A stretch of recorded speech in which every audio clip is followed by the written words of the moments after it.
everybody that went out and protected families this month of April and everybody that's coming on board. We're super excited about the momentum we have now as an agency. And you're in for a treat with this gentleman that's on right now as a Hall of Fame producer. Before I get him fully introduced, I want to just run through our numbers real quick so we could give some recognition to all the agents that went out and killed it last month. And I'm sure we're going to do the same thing this month. So on my screen, what you're seeing are the full issue paid numbers for the month of April. These aren't submit numbers. These are issue paid numbers. This means that these producers have been paid 75% of what you see on your screen. I'm going to run through the full list, probably everybody that's over $1,000. Take a deep breath because we got a few people. Total of 64 agents that issue paid business went out and protected families in the month of April. So we'll start at the top of the list. 47,982, Mr. Derek Dressler, congratulations. Skip over the next guy. Next we have Patricia at 32,407, first month over 20K and over 30K. Give it up for Patricia. So congratulations. We had Mr. Richard Gabe Ross at 25,160. We have Chris Marseille, 24,771. We have Sam over in Jacksonville, 23,650. We got Mr. Prince right here, 19,546. Great job, Prince. We got Mr. Lamar, who's on the call here over in Alabama, 18,977. Gio down in South Florida, 18,668. Elaine down in South Florida, 11,853. Chris in South Florida. South Florida's taking over the top 10 there. Good job, South Florida. Chris Barrett, 11,409. Atlanta, we got to step up. Come on now. Rez in Chicago, 10,818. Your first month over 10K. You remind me of me, Rez. I'm proud of you, man. Keep the hammer down. 20K month this month. Regine also in Chicago, 9,671. Y'all might need to fly to Chicago to go help some clients. Matt here in Atlanta, 9,068. Good job, Matt. Zach in Alabama, 8,943. Steve is in Tennessee, 7,698. Our very own Steph Curry on the team. Lauren over in Mississippi, 7,581. Tim, 7,141. Jackie here in Atlanta, first month, 6,926, almost 7K. Andre Forward right here in the room in Atlanta, 6,714. Andre in South Florida. Andre's a back-to-back. I want to see y'all at the top of the board though. 6,662. All right, good job. Lynette, 5,535. Wendy, 5,457. Eddie, 4,920. Percy, 4,827. Jason, 4,798. Josh, 4,367. Jackie, 4,018. Hazel, 3,284. Grayson, 3,137. Michael Jordan. Man, we got some killer. We got Michael Jordan and Steph Curry. That's why we're winning. 3,134. Noel, 3,066. Liz, great job, Liz, 3,041. Camilla, nice job, 2,992. Peter, 2,823. Emma, 2,231. Antoinette, 2,211. Rodney, 1,980. Hold on, let me let a couple people into the room here. All right. Everett, first month, new rider. There's a couple new riders on here like Jackie Thomas and Rez and Everett. For some reason, Everett has a special highlight. So great job, Everett, first month, 1941. Marcus, 1,829. Alfred, 1,725. Shannon, 1,724. Princess, as you know, we got a prince and a princess on the team, 1,587. Will Forward, part of the Forward Brothers, 1,484. Ray, 1,440. Tamisha, 1,374. Sharon, 1,322. Paul, 1,304. Lewis, 1,279. Shalisa, 1,193. And the last person over 1,000. Lisa, 1,085. And then we could kind of scroll through. Good job, Jen. First month, wrote our first policy. And our team total was 4,448, 613. Record month. Just give it up to yourselves for getting out there. And now our goal this month is to duplicate, because we had a 5-week month. Our goal this month is to duplicate 450,000 in issue paid in 4 weeks. We did it in 5. Let's do it in 4. And then next month will be 500,000. I truly believe that we can do that. And before we jump to Wayne real quick, I just want to give some recognition to some of our sales managers. First of all, jump into our Facebook page here. Chris, great job. Congratulations. First time senior sales manager, over 100,000. Let me scroll through real quick. Yep. I thought I'm going the right direction. Oh, there we go. That's what I'm looking for. Patricia, first time sales manager, 56,685 as an agency. Awesome job. And Patricia's starting to build. Got a couple people going through class. Derek, 67,827 as an agency. Congratulations. Gio, 54,155 as an agency sales manager. Congratulations. And then we got one more somewhere in here. Whoa, yours is nice and big, Gabe. 75,518. I love this little emoji or whatever you call this over here. So, hey, guys, we got some really great momentum. But, our motto is run up the score. So we're not going to just, rest on the success that we've had so far when there's more success to be had. So we've got Wayne Carr on the call. Go ahead, unmute Wayne. And let me just do a quick intro, and then we're going to do some Q&A. Can you hear me, Wayne? Yes, sir. Can you hear me okay? Absolutely, man. So Wayne's been a friend of mine for quite some time now. And we've this is how great this guy is, just to kind of give you an idea, right? We met at a sales conference, not met, but we saw each other at a sales conference sometime last year. Was it last year or earlier this year? I can't remember. And he let me use his portable charger. Was that this year? I think it was last year. It was late last year. It was late last year. We were at a sales conference, and I was running out of juice on my phone. It was probably like November or something like that. And I was like, "Hey, you got a charger?" He's like, "Yeah, here, hold this and give it to me next time you see me." Like 4 or 5 months later is when you got it back, right? And so he never called me once or texted me once and say, "Hey, man, where's the charger?" Just really a giving guy. His agency did over 658,000, I believe, last month. And so, putting an agency together. Personally, Hall of Fame producer, multiple years, which means he's produced over 400,000 on his own pen, multiple years in a row. And so I wanted to just kind of introduce him to you. And then we're going to do some Q&A to just kind of learn what he knows, because obviously he knows what he's doing. He's selling at a high level, and he's got an agency that's growing at a high level. So Wayne, real quick, introduce yourself to everybody, kind of give them your background, how long you've been with FFL, and then I'll jump into some Q&A with you, bro. Yeah, thanks for having me, man. I appreciate it. And those numbers, that momentum is crazy. I hope I don't mess anybody up and derail what you got going over there. So I've been here for, Hudson was born in 14. So September, October of 2015 was my introduction to FFL. No prior insurance experience, so I don't have a background in insurance or a degree or anything. I'm strictly a product of the FFL system, or what the FFL system used to be anyway, because the FFL system that you guys are plugging into today is completely different to what I had coming in a good way, because they've just evolved and been rabid about continuously making things better. But my prior experience was primary banking and retail management. For those of you that may or may not be in the Midwest, I used to work with Meyer. Prior to moving to Florida, I managed Southern Ohio down in Northern Kentucky. And then prior to that, 11 years in banking before Mark pulled me into insurance.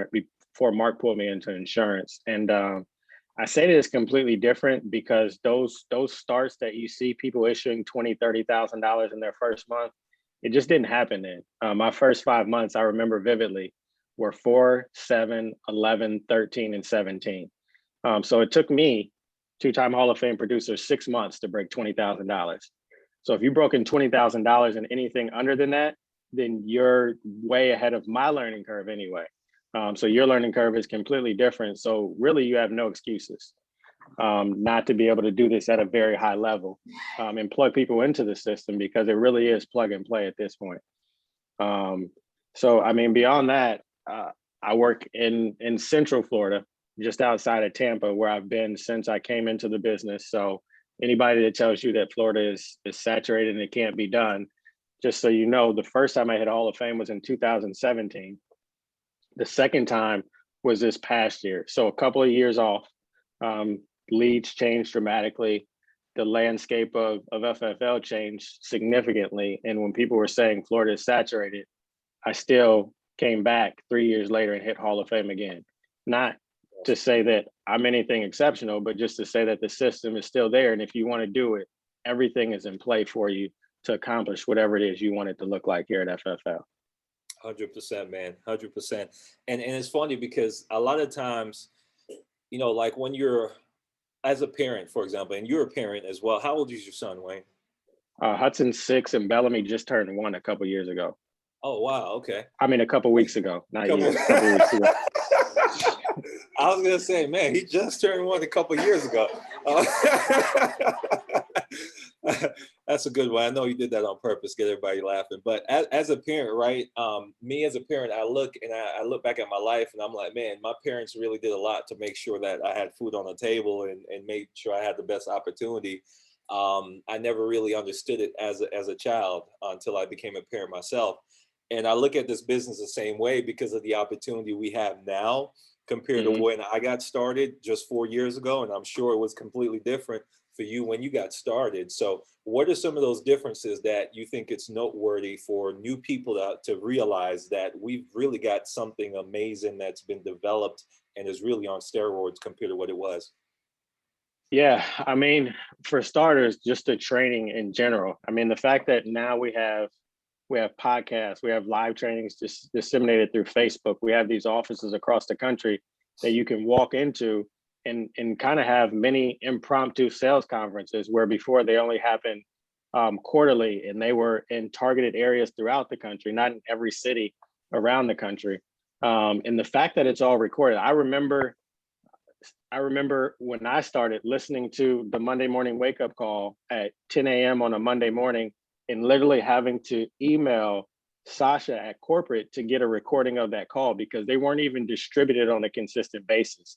Now, to have the ability to watch a podcast or a training on YouTube or on Facebook Live, and then just to be able to bookmark it and have it there on call so that you can go back to it at any time you want, or to go into the podcast app on your phone and be able to listen to it, record it, rewind it, or whatever, and not have to, as Paul McLean would say, take copious notes just to make sure that you understood what was being disseminated, I think completely changes it and reinforces the concept of just the way that you learn in general. If you think of listening to your favorite song, I mean, you don't listen to it once and be like, yeah, I heard that. No, you listen to it over and over again.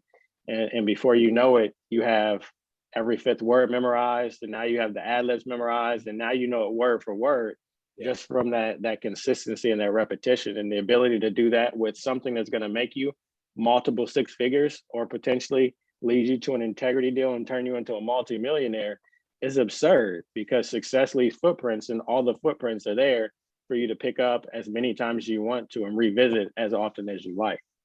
Yeah, 100%, man. And just being able to access it all and be able to achieve whatever level of success you want to achieve. So for you, I know, what's the last 2 years issue paid? I know I said over, Hall of Fame producer. Do you know the exact number? So 2020 and 2019, the most recent years. 363 and 420. 363 and 420 annual issue paid on your own pen, not including team volume. So huge. Congratulations on that. Now, I know you said the start was like 3,000, 4,000, 5,000. So talk about that real quick. What were some of the things that you may have struggled with in the beginning?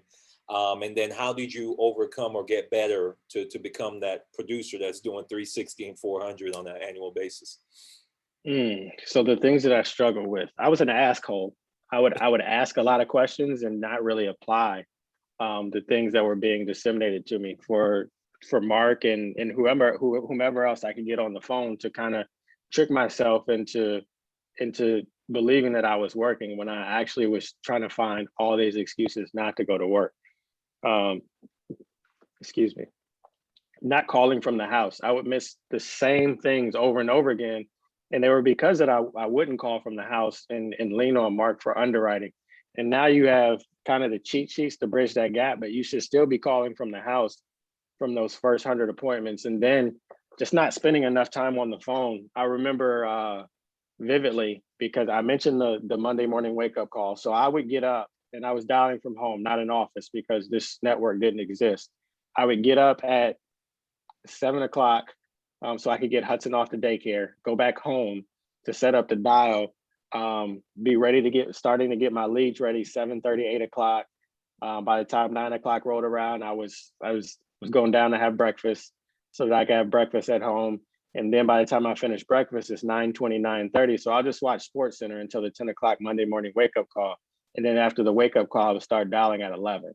So I've already cheated myself out of 3.5 hours on the phone. And if you've been here for any respectable or any amount of time at all, get on the phone at 7:30, 8 o'clock. A lion's share of your appointments are booked in those first 2 hours before anybody else starts their day, before they leave for work, before they get into their day.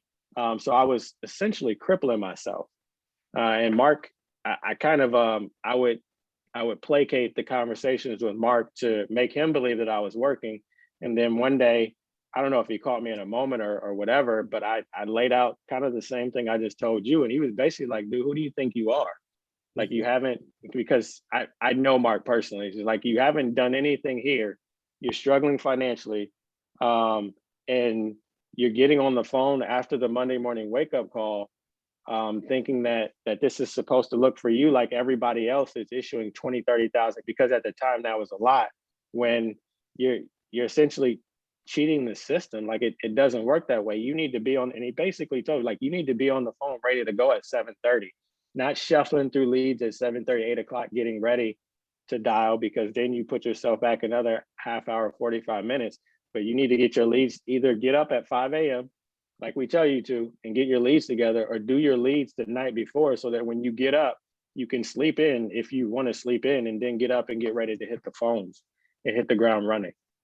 So, I mean, changing that and just doing that with intentionality and all those cliches that you hear, really how you do anything is how you do everything. So it completely shaped the way that I approached everything else, because now I'm already in work mode by the time the Monday morning wake up call comes up. So my mind is already in the game. So I'm receiving that information differently, and everything else just kind of followed suit.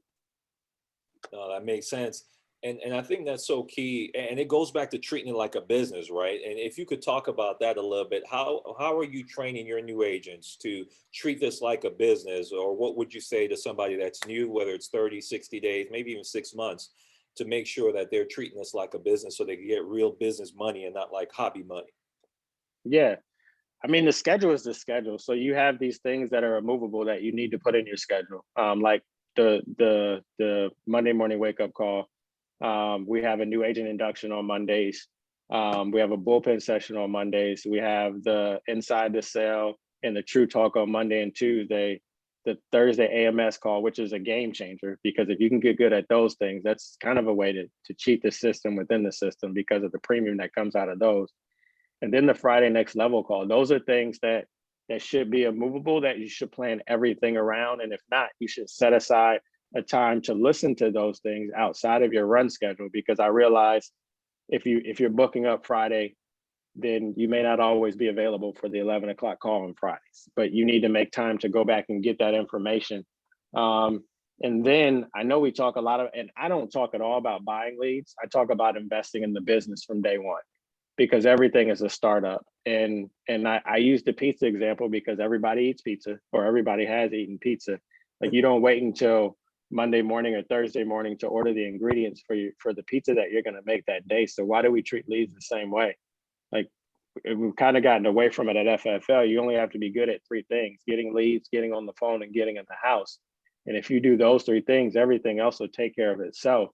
So if you put those things in your schedule and abide by your schedule and hold yourself accountable, then everything else will kind of naturally revolve around those things. And as a result, you'll start to develop this momentum or this acumen for things that you won't even realize that's happening until somebody says, hey, can you talk to this person about this? And you're like, wait a minute, I guess I do understand that now.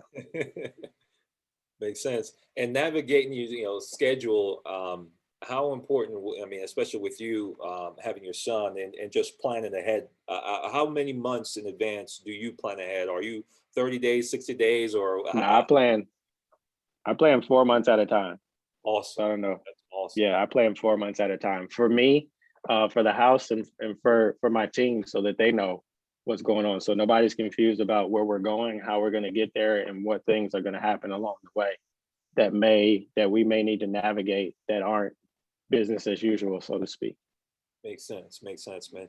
And you touched on leads, which I know it's crazy now what we have, because when I got started, I drove 6 hours to Memphis, Tennessee, because all we had were mailers, right? And they had Yeah. brand new BPL mailers available. I was running some old leads in my backyard and it just wasn't enough. And they had, plenty of leads available in Memphis. So I'd go, 6 hours, stay the weekend, stay a couple of days, run business. Now we could get instant internet life leads and new internet life leads and old, 3-month-old, 1-month-old.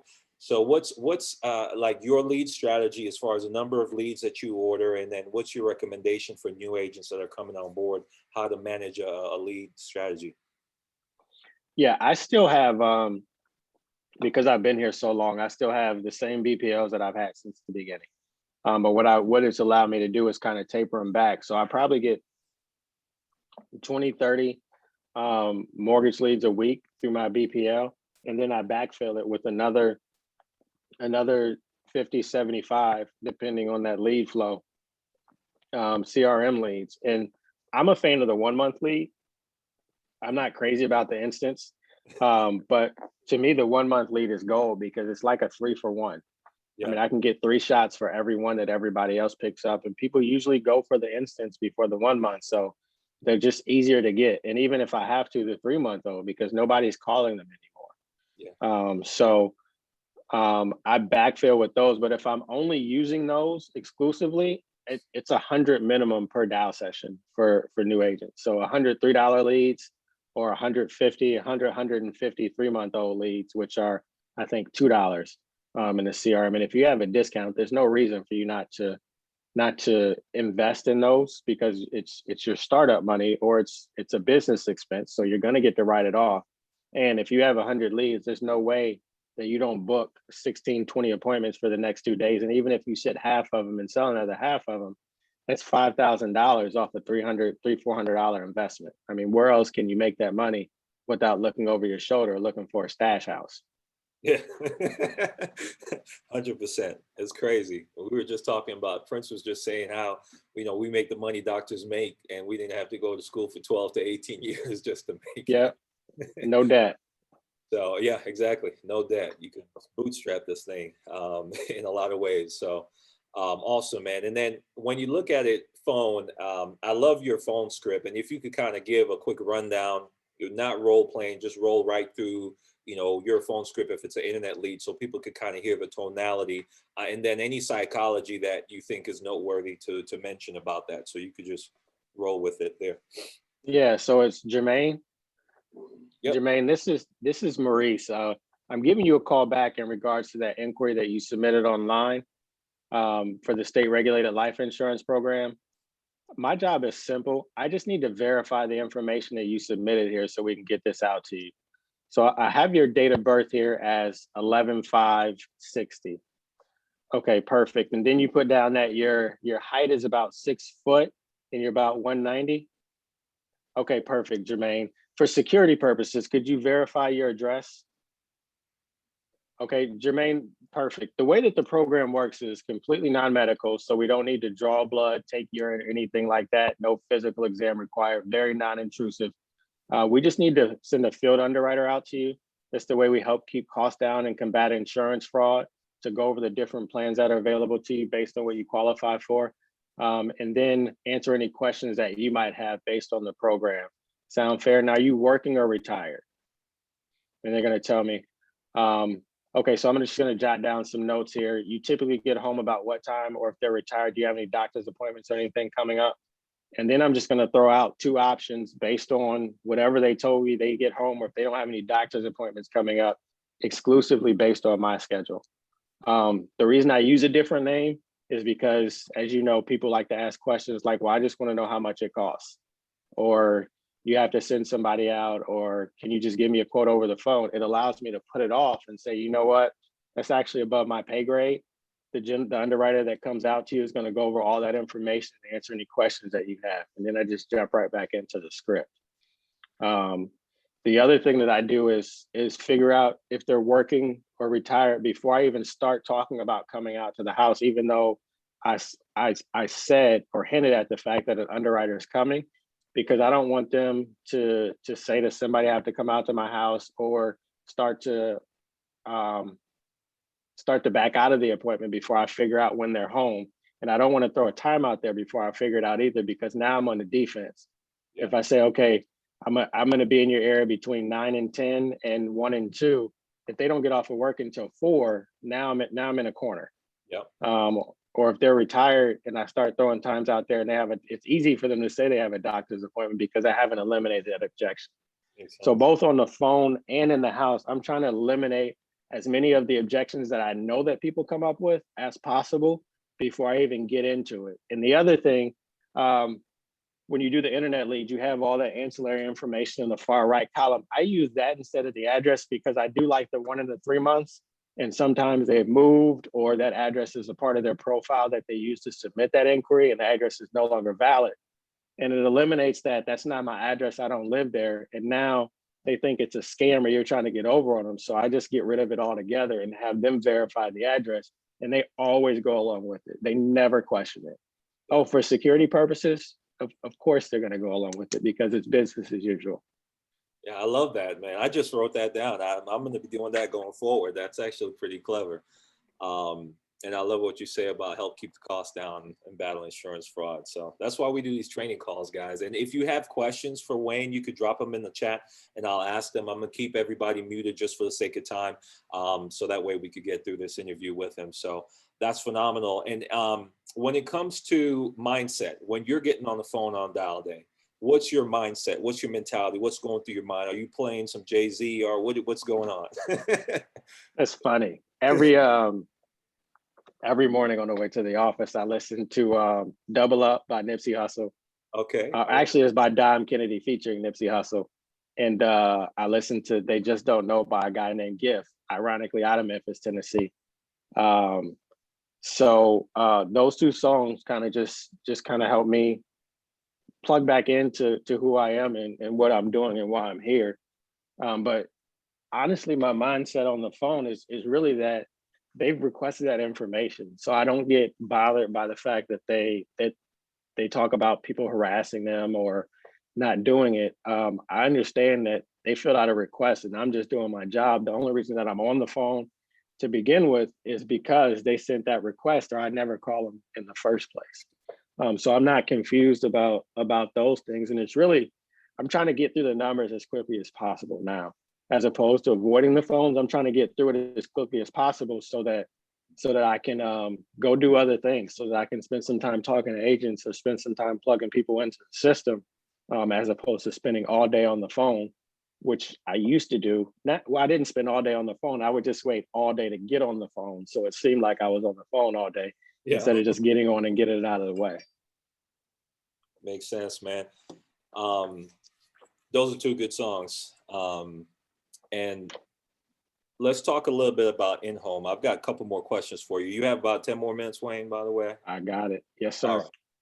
Perfect. So when you look at in-home, I remember we were at a sales conference in Tampa one time and you were doing an in-home presentation, like going over in-home training. And you talked about how you wave at the house every time you get out the car, whether you see anybody or not. So talk about that really.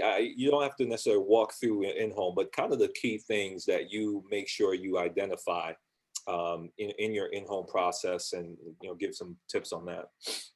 Yeah, so the mindset behind that is twofold. It's they might be in the blinds wanting to pretend that they're not home, seeing if I pulled up, and if I waved, then they don't know that I didn't see them, so they think that I saw them, so they're gonna open the door because now I got them. So I'm waving and I'm smiling when I get out the car, and then on the walk up to the house, I'm looking at the surroundings, what they drive, because that's the lifestyle that I'm protecting. I need to be able to maintain that lifestyle when I leave. So when they say they'll figure it out, I want to know how they're going to figure out how to pay for this Infinity and this BMW with one income. Yeah. So I'm starting to build up ammunition from the time that I get out the car, from the time that I pull up, because that's essentially what I'm protecting. Then when I get in the house and sit down, obviously I'm going straight to the table. I have the profile sheet because now I understand that that profile sheet is a way for me to keep my thoughts in order.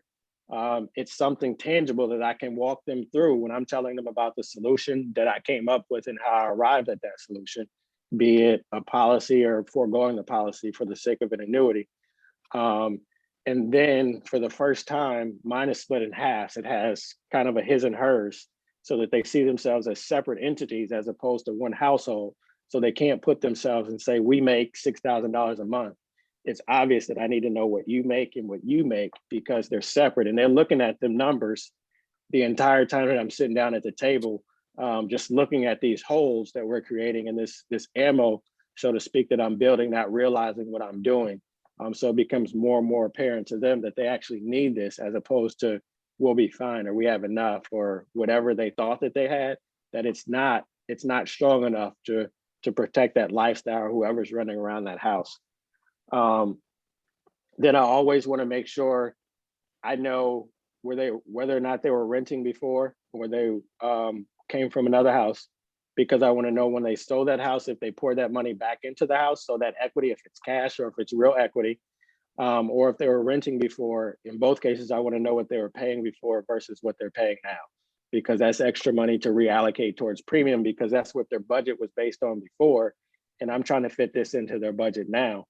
I also want to know how much they're putting into savings, which is another blank on there because a lot of times I'm reallocating those funds from that savings account to pay for this protection that's going to pay out in one lump sum, as opposed to you chipping away at this savings. And if you pass away, you're only going to have what's in that savings account.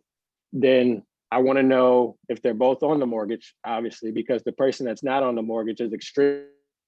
At least want to protect the person that's on the mortgage, because the person that's not is going to have to qualify based on that individual income, which means they're going to need down payment money and their credit profile has to be strong enough to qualify. They're going to have to find somewhere else to live anyway, or we need to pay it down enough so that they can afford it on their income alone. And then when you get to the why, you should not be talking a whole lot. You should just be asking the questions and they should be answering. And when they say things like go live with my sister or they'll figure it out, if they're going to live with your sister, does the sister know that that's a part of the plan? If you're sitting with somebody that's elderly and they're like, my son will take care of it. Okay, where does your son live? I need to know where he lives, what his family situation is, because he's going to have to take time off of work to come take care of this, which means that he's going to be missing money, which is all the more reason that we need to put this in place, because he can't pay for this and take time off of work and support the family that he has to support without this policy. So I hope that answers the question. I feel like, yeah, and one of the things too, I don't know if you guys realize this, but it's just the authority, I guess is the best word that I could come up with, in which you are asking these questions and you're going through that. And confidence, I guess, is even more better word. Was that natural or did that develop over time? And how did that develop to have that confidence in the house to ask those questions and put the client in the best position?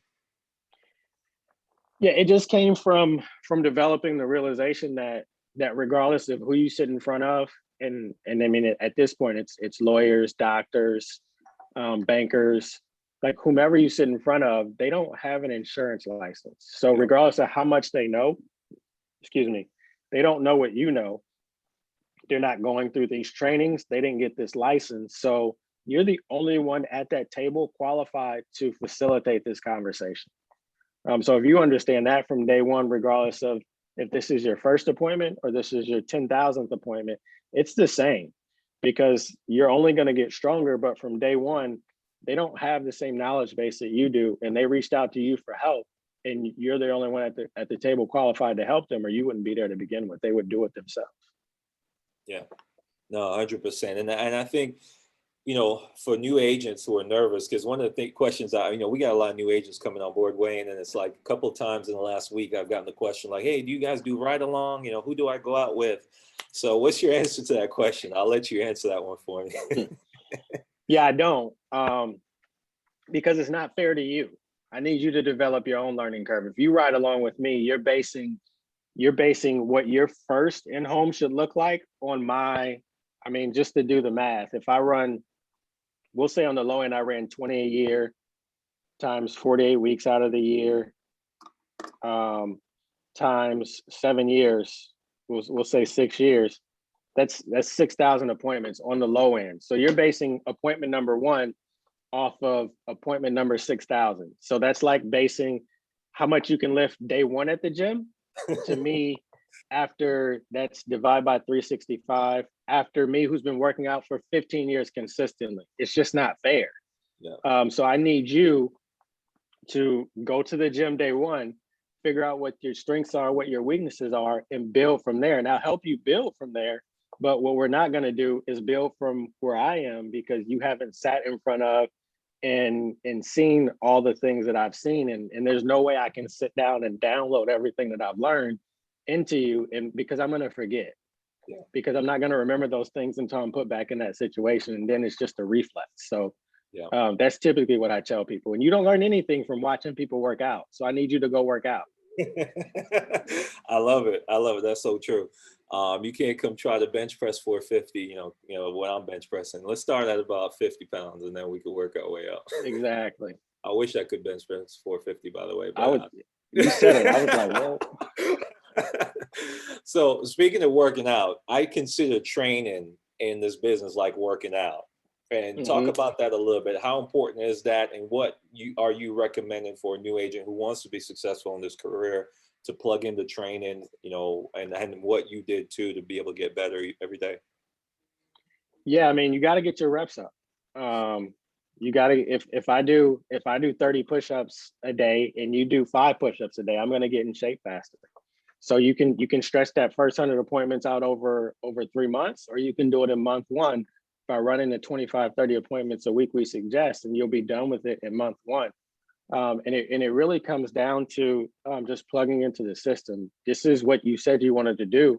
So even if you work your 40 hours a week, 8 hours a day, which self-employed people work way more than that. But even if it's just those 40, those 5-6 hours on Monday and Thursday should be spent doing training. Doing dialing to book the appointments.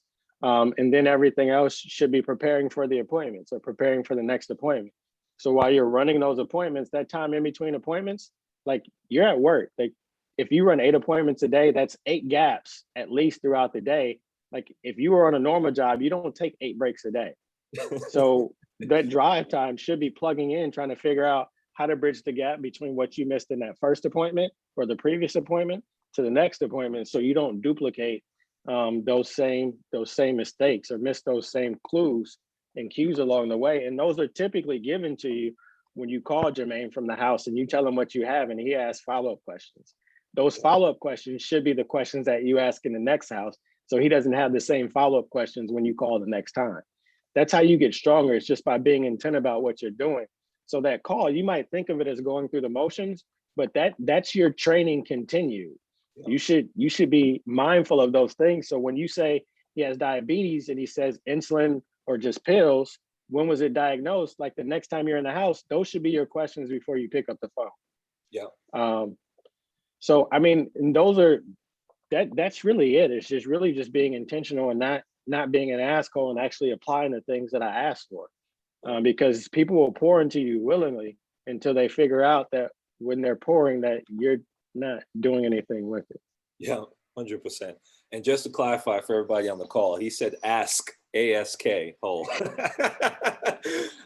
That's asking a bunch of questions and then not applying it. And I talk about that a lot. You know, you want to apply the information. We're here to help you.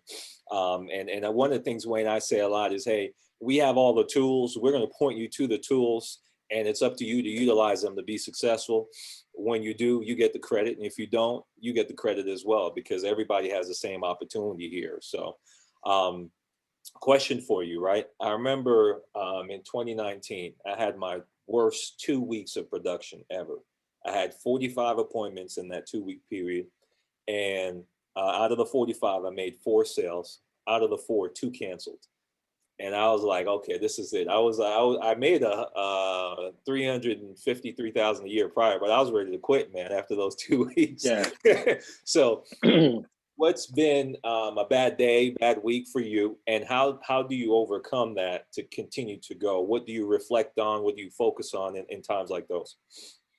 Man, I've had enough days with nothing to appreciate the days that I come back with anything in the bag. To be honest, and going back to the days where I was getting Hudson ready for daycare as a baby, holding him crying, trying to figure out how I was going to pay for daycare at the end of the week, how we were going to get that next box of diapers, to appreciate it all.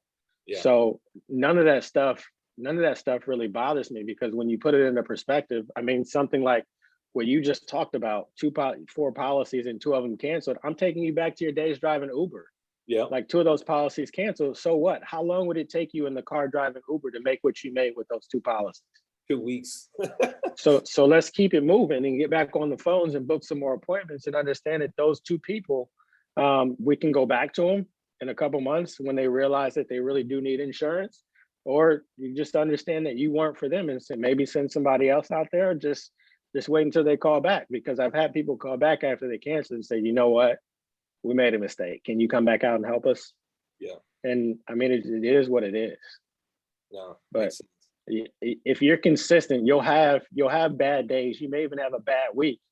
But if you're consistent, you'll never have a bad month. Just staying plugged into the system and doing the things that you know to generate success at FFL.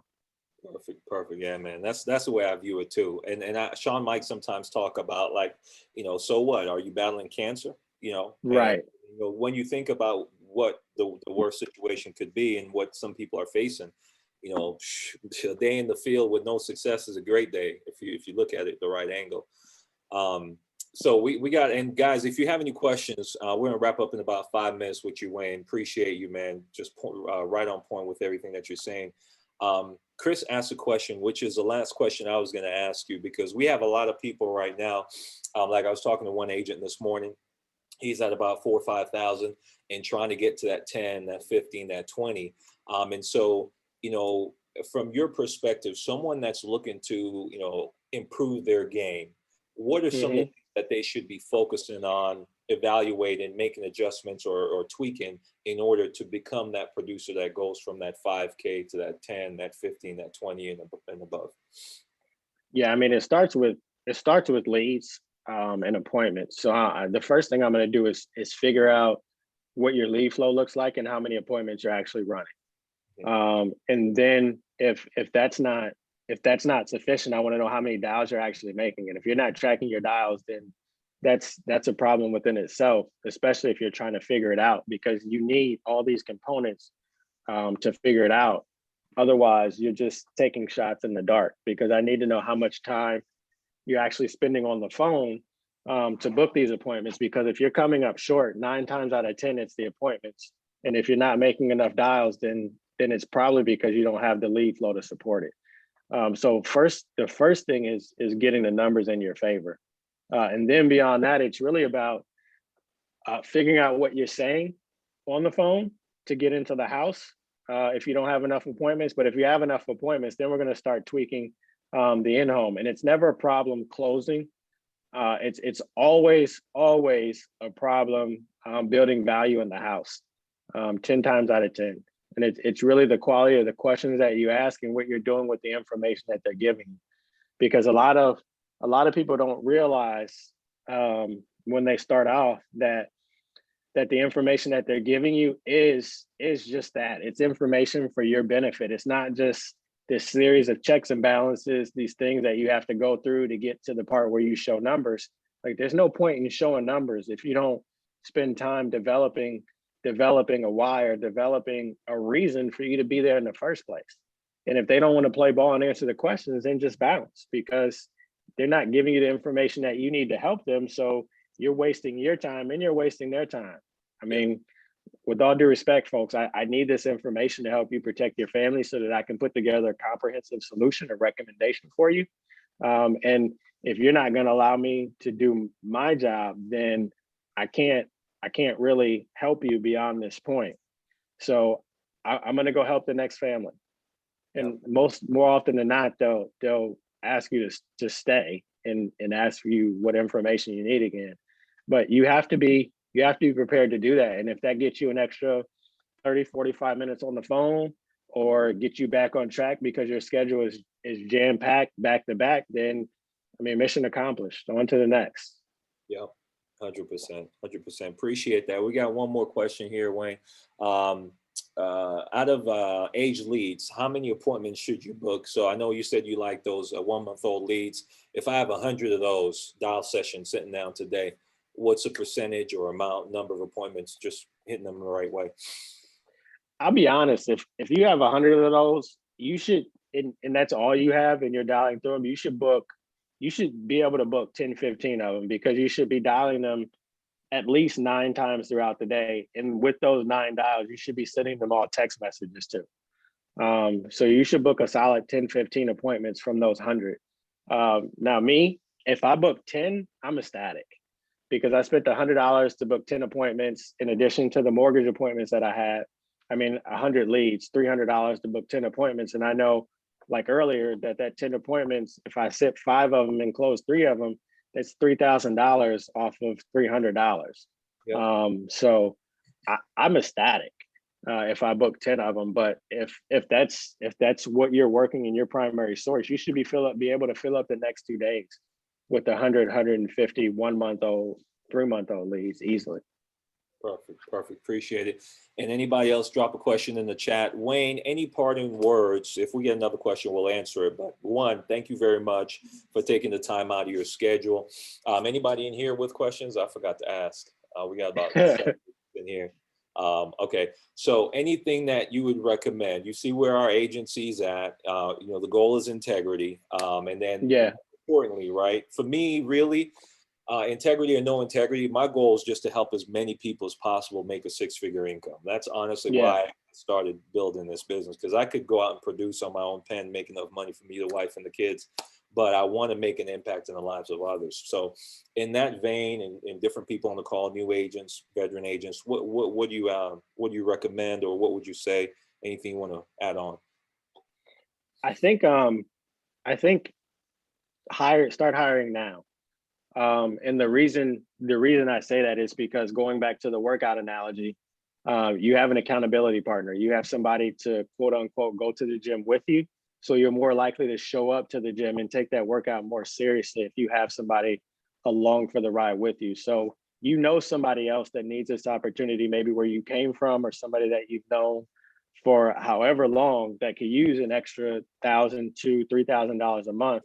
And what it does is it increases that level of accountability, and puts you in front of people and forces you essentially to be engaged in the business. Because if nothing else, when they call Jermaine, which they should, because they shouldn't lean on your success. When they call Jermaine to ask questions, Jermaine points them back to a training, and then they call you.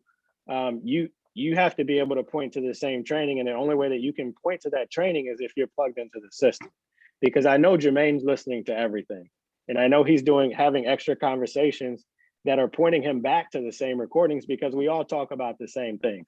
We all talk about what whomever said on the last training that opened up, like he was taking notes now.